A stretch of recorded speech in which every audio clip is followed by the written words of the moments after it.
Thank you, Honorable Justice. Thank you so very much, sir.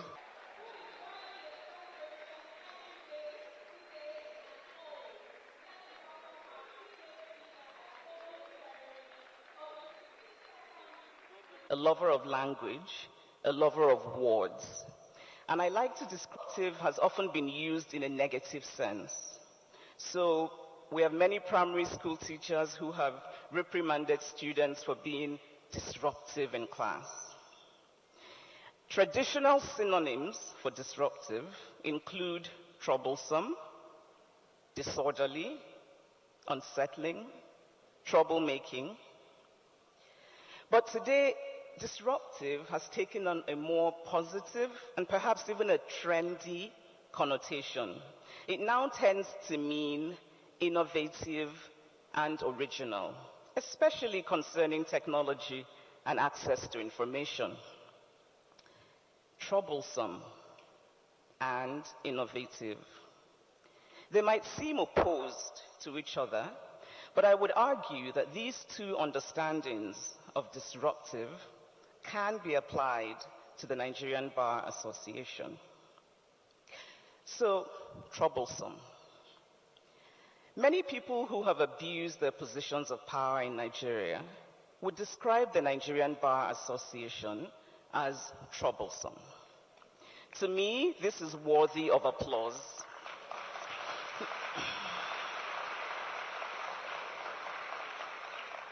Throughout history, those who have maintained principled positions and fought for justice have often been viewed as troublesome. Even the principal figures of Christianity and Islam were considered troublesome in their time. But a potential problem with the word troublesome is the assumption that the troublesome action is itself the point. The American journalist Adam Sewa wrote about many of the cruel policies of President Trump's government. And to the question, why would this administration be so cruel? His conclusion was, the cruelty is the point. But in this case, the disruption is not the point. The troublemaking is not the point. What matters is not that we are troublesome. What matters is why we are troublesome. The remarkably humane and resilient African-American civil rights leader, John Lewis, often spoke of the necessity of making good trouble, which I understand to mean not trouble for the sake of making trouble, but trouble to achieve a greater good, and in this case, justice. The Nigerian Bar Association was troublesome during Nigeria's years of military rule because of your long-standing tradition of fighting for human rights, fairness, and equity for the good of the Nigerian people. During the EndSARS protests, the Nigerian Bar Association spoke out firmly about the illegal and immoral use of force and outlined clear steps to prevent its reoccurrence for the good of the Nigerian people. The vocal and wonderfully troublesome involvement of the Nigerian Bar Association in ensuring the passage of the Electoral Act and the principled but intense pressure brought to bear on the executive branch to assent to the bill was for the good of the Nigerian people. And I want to personally thank Mr. Olumide Akpata for his leadership.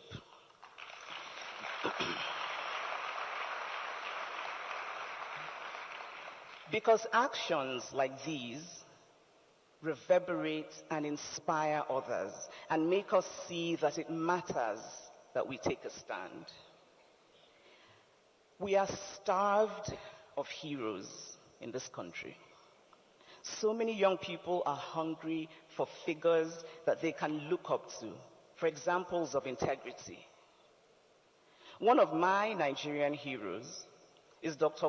Dora Akunyili, the late, may she rest in peace, May she continue to rest in peace.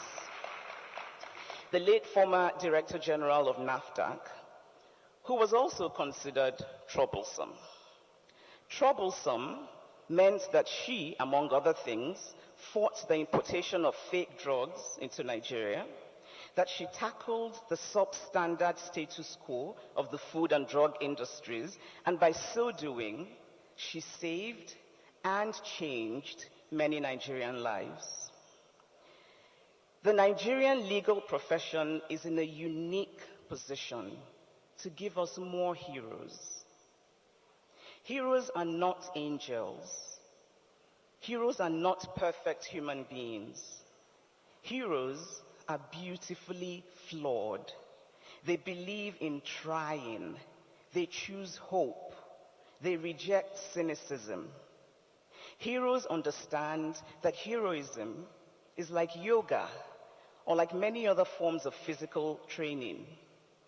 Heroism is really about practice. Aristotle knew this when he wrote, "We become just by performing just acts, temperate by performing temperate acts, brave by performing brave acts." Gani Fawehinmi was a hero to so many and inspired a generation of Nigerians to want to become lawyers. But heroism does not have to be public or colorful. Every lawyer who acts to uphold the rule of law is a hero. Because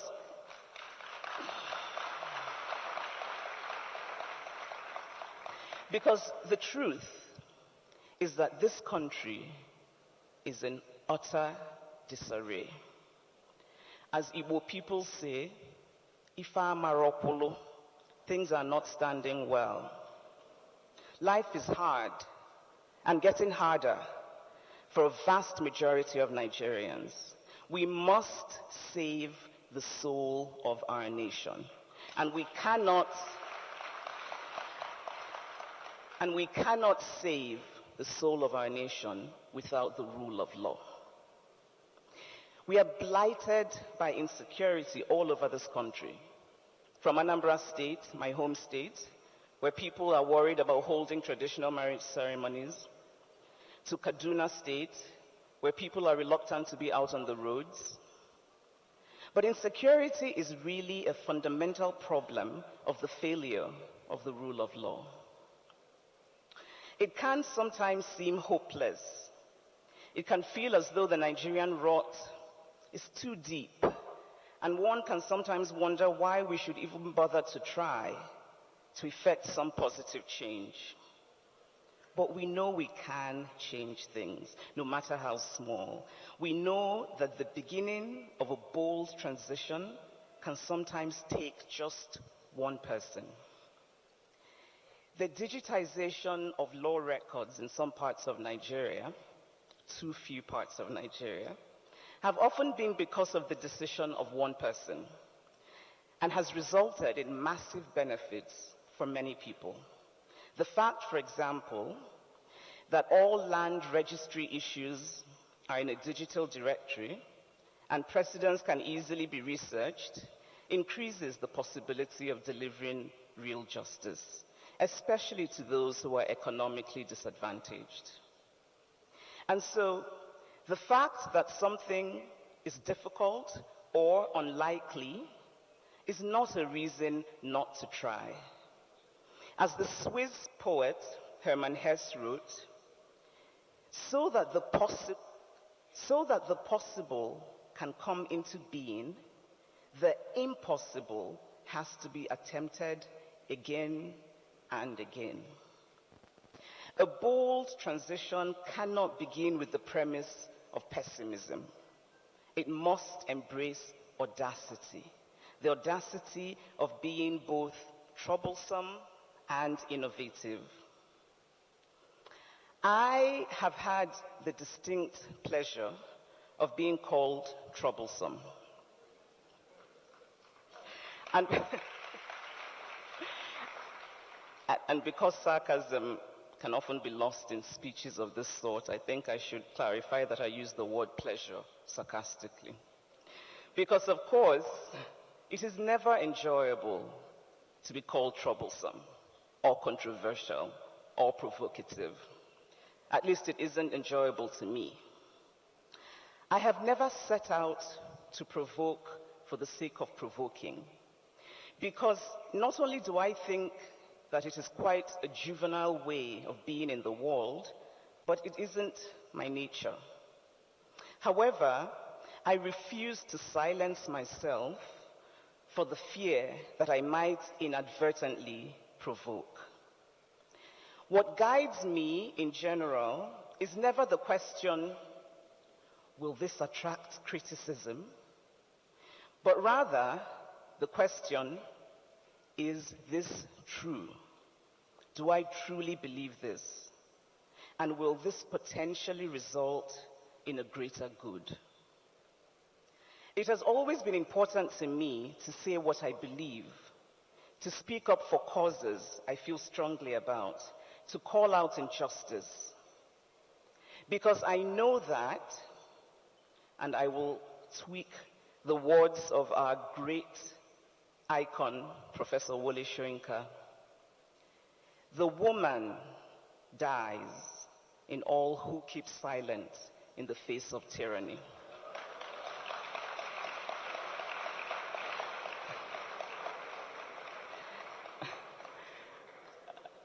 And I think I'd like to pause here to acknowledge that the great Professor Wole Soyinka is himself a wonderful example of troublesome. But it is time for us Nigerians to have a broader and more nuanced view of tyranny. The government does not have a monopoly, and a cursed monopoly it would be, on tyranny. Federal and state security forces dragging a journalist to prison, as continues to happen in this country, is tyranny. That journalist ill-treating his domestic worker is also tyranny. The disproportionate police targeting and murder of young men is tyranny. And the rape of women and girls by young men is also tyranny. Cultural norms that deny the right of property ownership to women is tyranny. It is tyranny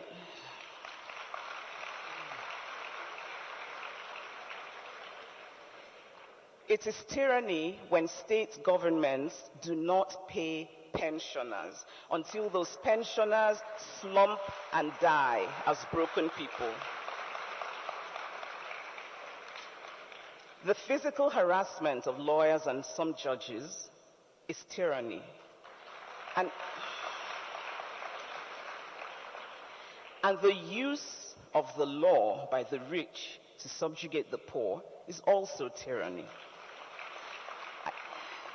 I happen to have witnessed this firsthand in my hometown of Aba in Anambra State, where a wealthy man who will remain unnamed from a neighboring town has used the law to brutalize poor people in order to take their land.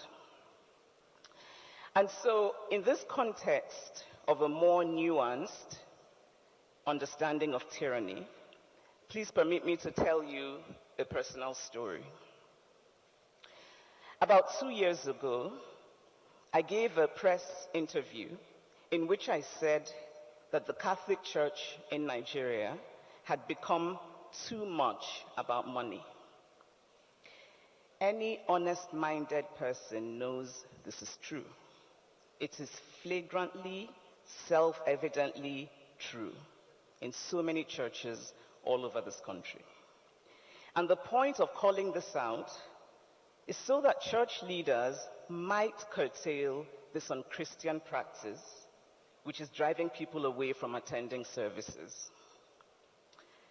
Anyway, this criticism of mine appeared to upset quite a few church leaders, not all of them, because I think it is important to note that there are a few notable church leaders who are able to acknowledge the truth in constructive criticism. But it takes just one leader who is unable to take criticism to taint the perception one has of all leaders. Some months after I gave that interview, my mother died very unexpectedly. And this not long after my father had also died unexpectedly. In fact, I had by this time forgotten about that interview. But the priest in my hometown, a man called Christopher Eze, had not.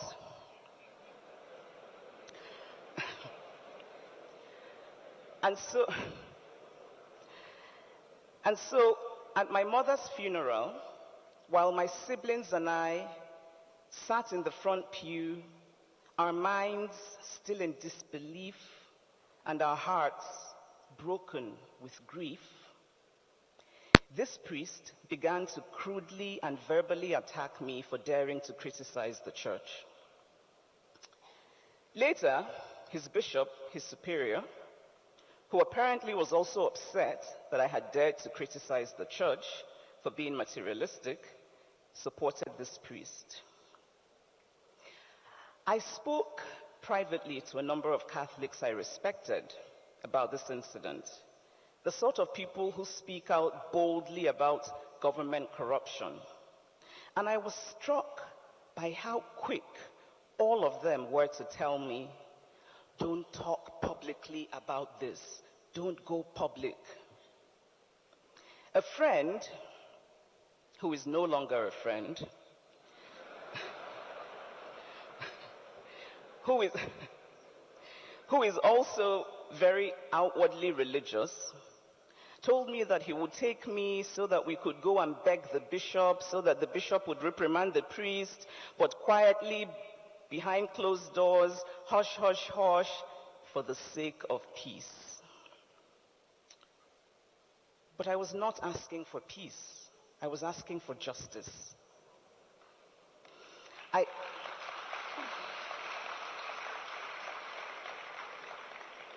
I wanted the bishop to do the right thing, to take responsibility, to reprimand the priest in the same public way that the priest had desecrated my mother's funeral, to set a precedence for consequences, and therefore make sure that no other priest would turn what is often one of the saddest days of a person's life into a venue for settling petty scores. Anyway, that did not happen. I can tell you that as I stand here, I am still filled with a shimmering, glowering, unending rage. But why did I choose to tell you this story? Because it made me realize how often in this country we sweep aside injustice in the name of peace.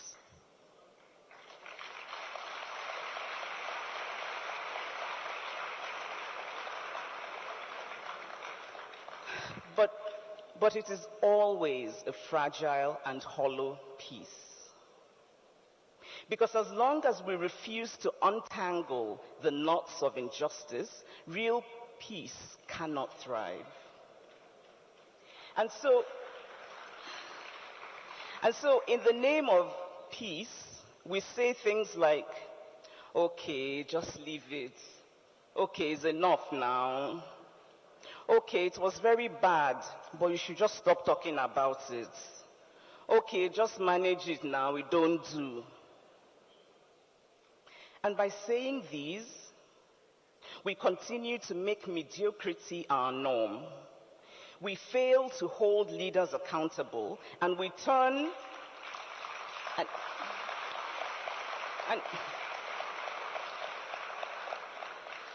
We fail to hold leaders accountable, and we turn what should be transparent systems into ugly, opaque cults. My experience also made me begin to think that there is something dead in us, something dead in our society, a death of self-awareness, a death of self-reflection, a death of compassion, a death of intellectual curiosity, a death of the ability for self-criticism. And I think it is time for a collective resurrection, so to speak. We cannot refuse to practice self-criticism and yet criticize the government. We cannot ignore the abuses by our religious, our traditional, our community leaders, and focus only on the abuses of political leaders. We cannot want to hide our own institutional failures while demanding transparency from government institutions. The first question we must ask is, what is the right thing to do? Not what is the materially beneficial thing to do, or what is the institutionally beneficial thing to do, but what is the right thing to do? Because if we do not do this, if we continue to sweep away injustice for the sake of a hollow peace, then we will leave behind for our children and their children an utterly bleak inheritance. The Nigerian Bar Association has shown that it is capable of boldness, of good troublesomeness, with its deeply admirable tradition of fighting the abuse of executive power. But the story is incomplete without acknowledging the things that were and are a blight to that tradition. Many, many Nigerians are disillusioned with our justice system. They believe that justice is for sale, that we can buy justice. And they have reason to believe this. They have seen the strange judgments in the courts, whether they be on election cases or commercial cases, which do not stand the test of fairness or the test of legal reasoning. Nigerians have heard of legal retainers being obtained through bribes. They have heard of contract laws used to extort money from the government. They have heard of lawyers who compromise their own clients for money. This is not common, but it does not have to be common to be something that needs to be addressed. One is too many. It is, as a friend of mine puts it, like your own doctor deliberately giving you poison. If one single doctor deliberately gives poison to a patient, that act has consequences for the entire medical profession. Nigerians are disillusioned because they know of senior members of the legal profession who act in unbefitting ways and who do not voluntarily recuse themselves when they should.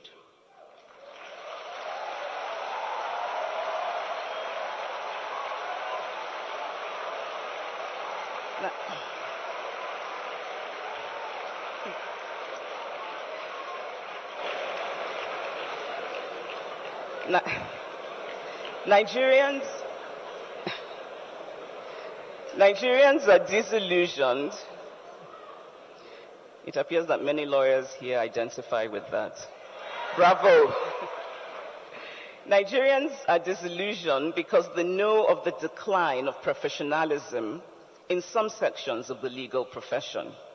Lawyers who will say with a very straight face, we cannot find the records.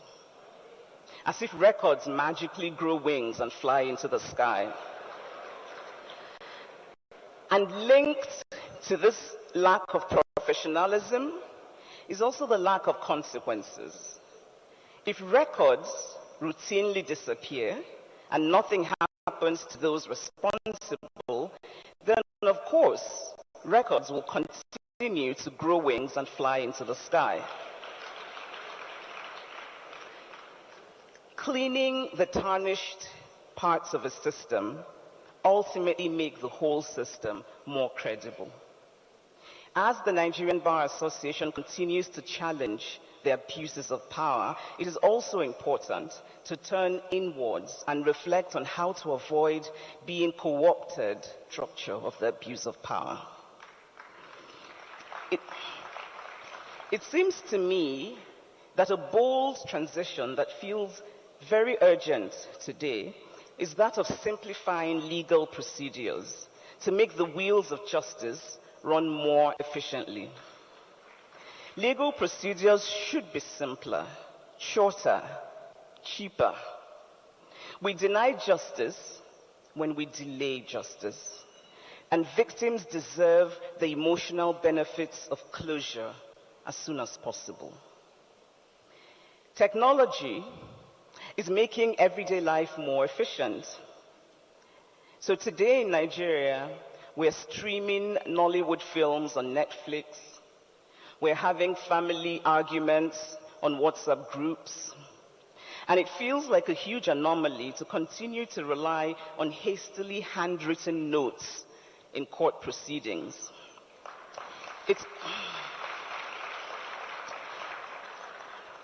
It is time for the full use of technology in the administration of justice.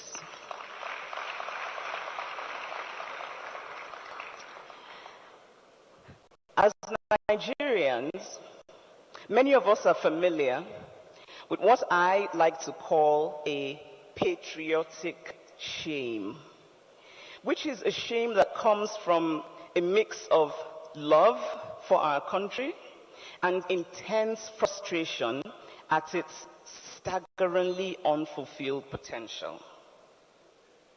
Some of us have an attack of patriotic shame when we visit another country and see things as basic as people simply and quietly standing in queues.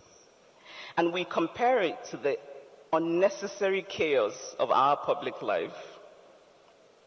So I suffered an attack of patriotic shame recently when I visited Rwanda and spoke to Rwandan women who told me how very seriously the Rwandan justice system takes sexual assault. Not just in Kigali, the capital, but even in the rural areas. And it made me think of the ongoing struggles of many brave lawyers in this country, and I thank you all, who want to create a system that acknowledges sexual assault as the heinous crime that it is. There are still laws in our books today that deprive women of their full human rights and are relics of a bygone era. And while I am on the important subject of women, I want to say something about an even more important subject: football. The men are like, yes, that's even more important. So I understand that the NBA conference will have sports competitions, and it was announced that the winning prize for the inter-branch male football competition is 500,000 naira, while the winning prize for the female football competition is 200,000 naira.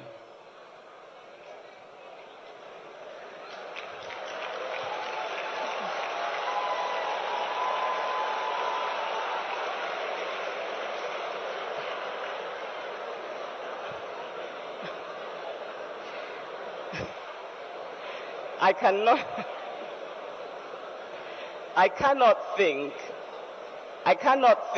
of a better opportunity for a bold transition today.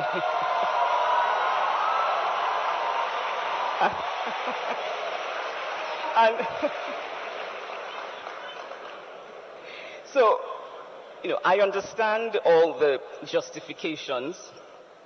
And I just want to say very quickly that the Women's Tennis Association has been a global trailblazer in this issue. And so they had to deal with the same kinds of justifications of less sponsorship, availability, lower tier. We will have a new president. It is essential for the future of Nigeria that the elections not only be free and fair and conducted transparently in accordance with both the letter and spirit of all the laws, but that it is seen and believed by the Nigerian people to be the case. We must believe that our voices have been heard.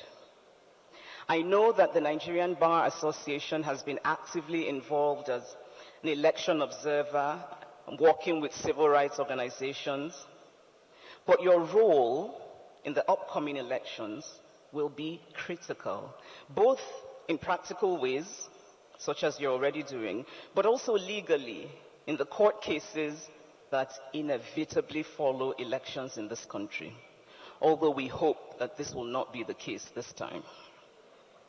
And so I think I can speak for many Nigerians when I say that we are counting on you to act as our collective social conscience in the upcoming elections. Finally, as I conclude this keynote speech, I want to once again thank you for inviting me. I want to thank in particular, again, Mr. Olumide Akpata. I want to thank everyone who was involved in organizing this, because clearly it must have been quite a feat. I also want to thank my friend Tobinna Erojikwe, and I want to tell you a little story that I hope will embarrass Tobinna. May not be a word that we instinctively associate with the law, but compassion is intrinsically a driving force, whether explicitly stated or not, behind much of what the Nigerian Bar Association does. Compassion is one of the most powerful forces possible, and we lose a lot if we lose sight of compassion. And so as officers in the Temple of Justice, compassion is necessary to avoid the desecration of the temple. I wish you well as you continue your conference, and may you all continue in your bold transitions.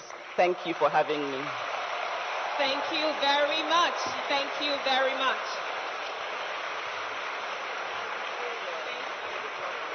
Please, photographers, did you get the photograph? Thank you.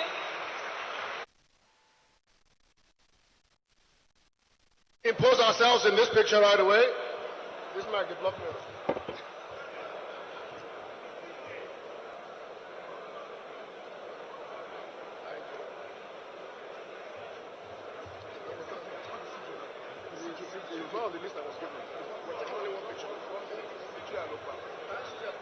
Can CJ Alogba please join us on the stage? The CJ? That's CJ Lagos State, sir. Sorry about that. I made that omission. My apologies.